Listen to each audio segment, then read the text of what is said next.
नमस्कार मेरे दोस्तों, आपका स्वागत है मेरे यूट्यूब चैनल गौतम ऋतु में। और मैं आपका प्यारा दोस्त गौतम ऋतु बोल रहा हूँ। आज के इस वीडियो में कुछ आपको खास कुछ नया चीज़ मिलने वाला है। और मेरी कोशिश भी यही रहती है कि मैं कुछ अच्छे चीज़ें अपने ऑडियंस को, अपने जो श्रोता हैं उनको मैं बहुत ही कुछ अच्छी चीज़ें पेशकश करने की कोशिश करूँ। इस वीडियो का माध्यम है कि हम ज़्यादा से ज़्यादा हज़ारों करोड़ लोगों तक जो अवेयरनेस है उसको हम फैलाने का प्रयास करता हूँ।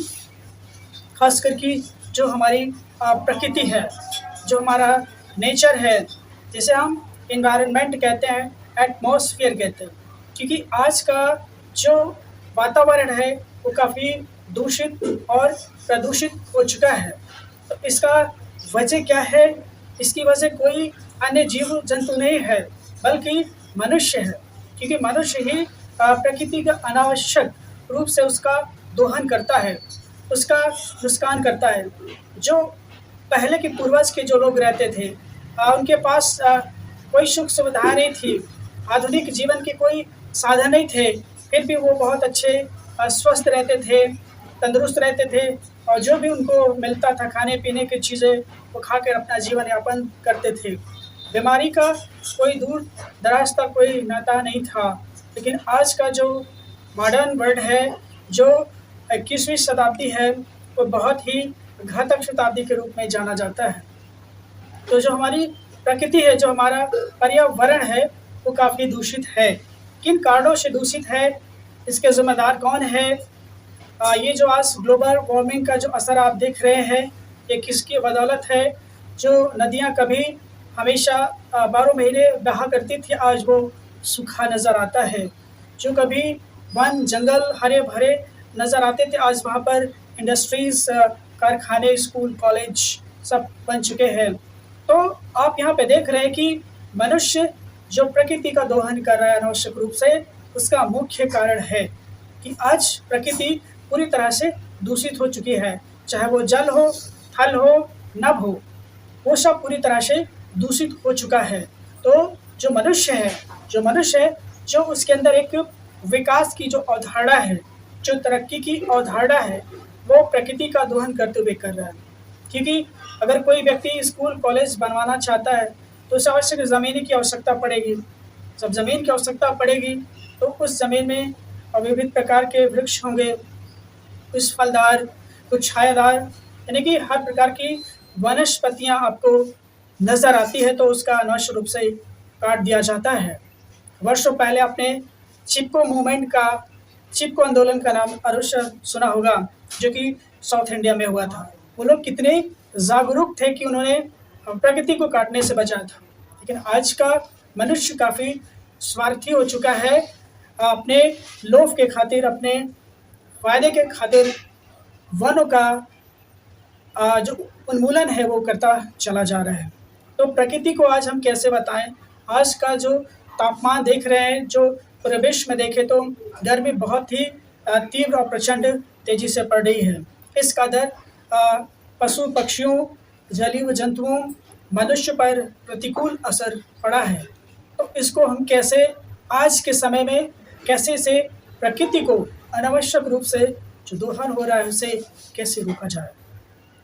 अगर हम विकास की अवधारणा को लें तो मैं ये बता रहा हूँ कि कितने वे लोग कहते हैं कि जो संपन्नता है, विपन्नता है, उसको मापा जाता है, उसके मापदंड से मापा जाता है। लेकिन मैं ये पूरे दावे के साथ कह रहा हूँ कि विकास एक अंध अवधारणा है कि आज हम विकास की ओर नहीं, विनाश की ओर जा रहे हैं। जितना विकास होना था वो हमने विकास कर लिया है। अब विकास कुछ नहीं है, विनाश नज़र आ रहा है। आज जो विभिन्न प्रकार के जो विभिन्न देश हैं, आज वो अपनी ताकत, अपनी सुरक्षा का जो लोहा मानते हैं वो है उनके पास अस्त्र और शस्त्र है। तो जब अस्त्र शस्त्र का इस्तेमाल होगा तो आपकी पर्यावरण, जो वातावरण है आपका, जो वैश्विक तापमान है वो बढ़ेगा। क्योंकि प्रकृति हम सब के समावेश से बना है, जहाँ पे जल हो, थल हो, वनस्पतियाँ हो, जीव हो, उसे हम वातावरण की संज्ञा देते हैं। क्योंकि जब हम प्रकृति का अनावश्यक रूप से दोहन करते हैं तो हमारे जो वनस्पतियाँ होती हैं वो प्रकाश संश्लेषण की उपस्थिति में कार्बन डाइऑक्साइड को अवशोषित करके ऑक्सीजन प्रदान करती हैं, क्योंकि ये हमें एक सुरक्षा कवच देती है। अगर प्रकृति नहीं रहेगी तो जीव नहीं रहेगा, मनुष्य नहीं रहेगी, उनका कोई विकास का ढांचा नहीं रहेगा। तो ये जो ग्लोबल वार्मिंग है ये बुरी तरह असर देख रहे हैं, पूरे विश्व में देखा जा रहा है कि जो तापमान है वो काफ़ी 40+ चला जाता है, 45 चला जाता है। किसी किसी ऐसे बहुत से ऐसे देश हैं जहाँ पर लगभग 48 तक पहुँच जाता है। तो सोचिए आने वाले दशकों में क्या हाल होगा पूरे विश्व का, ये अनुमान नहीं लगा सकते। आज मनुष्य से ज़्यादा तो हमारे पास वाहन है, गाड़ियाँ हैं, उससे निकलने वाले कार्बन डाइऑक्साइड जो कि वातावरण में जाते हैं, तो वो जो कार्बन डाइऑक्साइड होते हैं वो प्रकृति में जो नमी होती है, जो मॉइस्चर होती है, उसको क्या करती है, अवशोषित कर लेती है। यानी कि नमी को, कार्बन को सोखने की इतनी क्षमता होती है कि वहाँ का वातावरण पूरी तरह से गर्म हो जाता है। जब नाभिकीय परीक्षण किया जाता है, जो मिसाइलें लॉन्च की जाती है, तो उससे कितनी विषैली और कितनी घातक प्रदूषण और गर्मी उत्पन्न होती है कि वहाँ का जो वातावरण है काफ़ी ऊष्मा हो जाता है। तो ये जो कार्बन का इतना ज़्यादा उत्सर्जन हो रहा है, ये प्रकृति को और पूरे वैश्विक तापमान को बढ़ाने में एक बहुत बड़ा कारगर है। परमाणु बम का आए दिन परीक्षण होते हैं, जल में उसका परीक्षण करते हैं, तो जल तो दूषित होता ही है, बेजान निर्दोष जलीय जंतु मौत का शिकार हो जाते हैं। मनुष्य उस जलीय जंतुओं की कोई फिक्र नहीं करता। आज समुद्र में एयरपोर्ट बन जा रहे हैं, वहाँ पे लैंडिंग की जा रही है, फाइटर जेट वहाँ से आराम से टेक ऑफ लैंड किया जा सकता है। तो अब इसका असर कहाँ पड़ेगा? जंतुओं पर, प्रकृति पर पड़ेगा। आए दिन देखो हर देश कोई ना कोई चीज़ लॉन्च करता रहता है।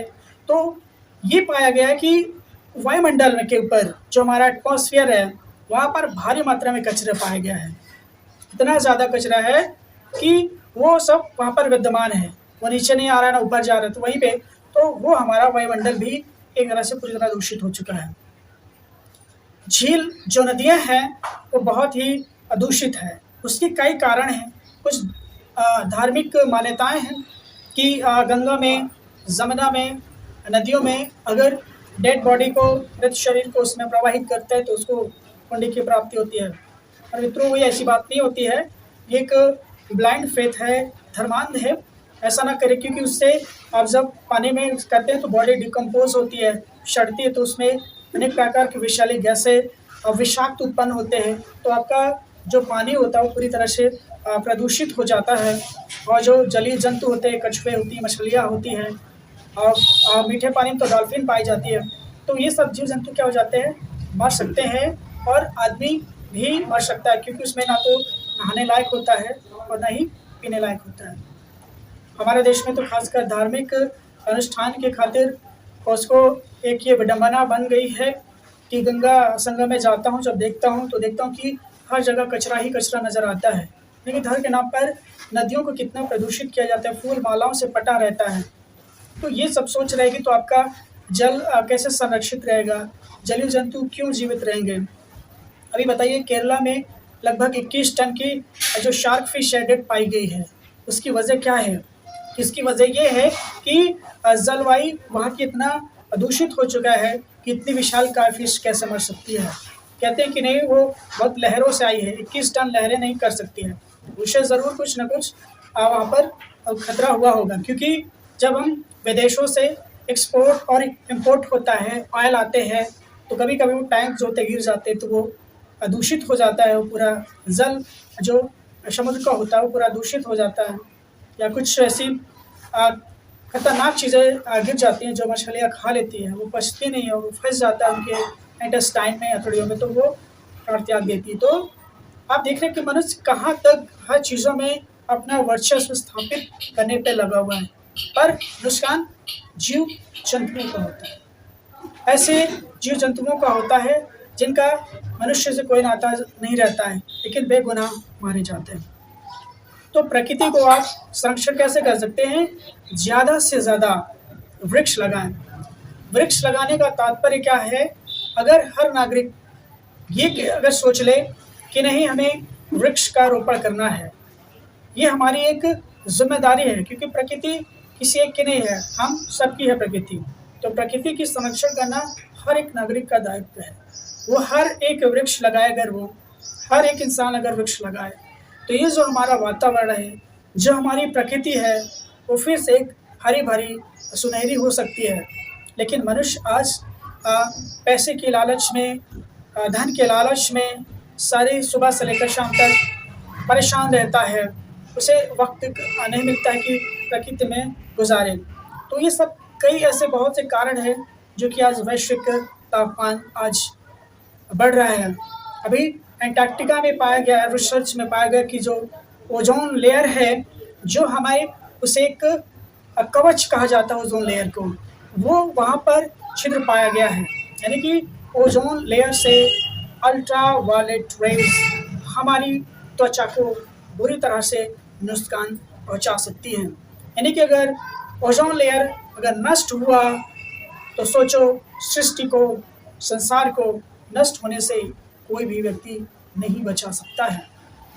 तो प्रकृति को हम तभी बचा सकते हैं जब हर नागरिक का ये कर्तव्य हो कि प्रकृति हमारी माँ है, क्योंकि नेचर एक बहुत बड़ी टीचर्स होती है।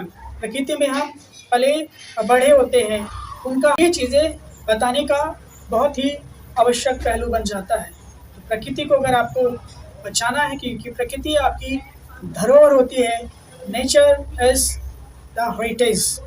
तो प्रकृति हमारी धरोहर है, इस धरोहर को हमें संजोकर बचाकर रखना चाहिए। क्योंकि आज बड़े बड़े ग्लेशियर्स जो माउंट हैं, माउंट्स तात्पर्य माउंटेन से है, जो पिघल रहे हैं, आज सी लेवल बढ़ रहा है। तो कुछ साइंटिस्ट का मानना है कि इस धरती का जो विनाश जल से होगा, तो कुछ का मतव्य है जल से होगा, कुछ का मतलब है आग से होगा। बट मुझे एक कवि है रॉबर्ट ली फ्रॉस्ट, अमेरिका के बहुत जाने माने कवि माने जाते हैं। उन्हें पोइट्री के बहुत 4 जो है बुकर प्राइज मिल चुके हैं। उन्होंने कहा था कि ये धरती आग और पानी से तो नष्ट नहीं होगी, बट नफरत से, लालच से, घृणा से, अलोभ से ये ज़रूर नष्ट हो जाएगी। और वास्तविक भी प्रतीत होता है कि आज मनुष्य क्या कर रहा है? अपने स्वार्थ के लिए पशुओं का, प्रकृति का अनवकृत रूप से दोहन कर रहा है। तो मेरा मतलब ही है कि हम अगर नागरिक दायित्व को समझें, तो अपने धरती को, अपने प्रकृति को एक बार फिर हरा भरा सुनहरा बना सकते हैं। क्योंकि अगर वृक्ष नहीं रहेंगे तो जीवन नहीं रहेगा, जल नहीं रहेगा तो आने वाला कल नहीं रहेगा, हमारी धरती नहीं रहेगी तो निवास स्थान नहीं रहेगा। तो सारी चीज़ें हैं, एक अच्छे जिम्मेदार नागरिक बनना चाहिए। ये एक हर उस व्यक्ति का कर्तव्य है कि अपने प्रकृति को, अपने आसपास के वातावरण को शुद्ध स्वच्छ बनाने में सहयोग करें। एक बात और मैं बता देना चाहता हूँ कि हमारे जो देश में कूड़े का जो निस्तारण होता है, कूड़े करकट का जो प्रबंधन होता है, वो बड़ा अजीब सा होता है। मैं देखता हूँ तो जो कहीं भी अगर खाने पीने की चीज़ होती है तो उसे जहाँ तहाँ फेंक देते हैं, डस्टबिन का यूज़ नहीं करते हैं। और कूड़ेदान भी जहाँ होता है तो उसको सही से कूड़ेदान में नहीं फेंकते, दूर से ही फेंक के चले जाते हैं। तो उससे वहाँ पर गंदगी अनावश्यक रूप से बढ़ जाती है। वहाँ पर गाय कुत्ते रहते हैं, तो बहुत सी ऐसी गाय हैं जो मर जाती हैं खाकर, पॉलीथीन है। तो इसके ज़िम्मेदार मनुष्य तो पूरे करकट का भी एक निस्तारण उचित ढंग से करें, क्योंकि आपका वातावरण अच्छा रहेगा तो आप स्वस्थ रहेंगे, स्वस्थ विचार आएंगे। इस तरह की चीज़ें अपनाने का प्रयास करें, क्योंकि वृक्ष हमारे जीवन साथी होते हैं। प्रकृति हमारी संरक्षण होती है, संरक्षणकर्ता होती है, वह हमें बचाती है। हम इतना दोहन करते हैं फिर भी प्रकृति रुद्ध नहीं है। लेकिन जिस दिन ये प्रकृति रुद्ध हो गई, कोई साइंस, कोई टेक्नोलॉजी नहीं काम करने वाली दोस्तों। तो ये वीडियो बनाने का मेरा ही एकमात्र मकसद है कि हम प्रकृति के प्रति एक जागरूक और एक सतर्क नागरिक बने, जिससे हम अपनी प्रकृति को संरक्षण सुरक्षा प्रदान कर सकें, ज़्यादा से ज़्यादा वृक्षारोपण करें। मेरा बताने का सिर्फ मात्र मोटिव यही है। तो दोस्तों, ये वीडियो मैं यहीं तक पॉज करता हूँ। कहने के लिए बहुत कुछ है। मिलते हैं नेक्स्ट वीडियो में एक नए कंसेप्ट के साथ, एक नए प्रिंसिपल के साथ, एक नए हाइपोथेसिस के साथ। तब तक मुझे दीजिए गौतम ऋतु को इजाज़त। नमस्कार।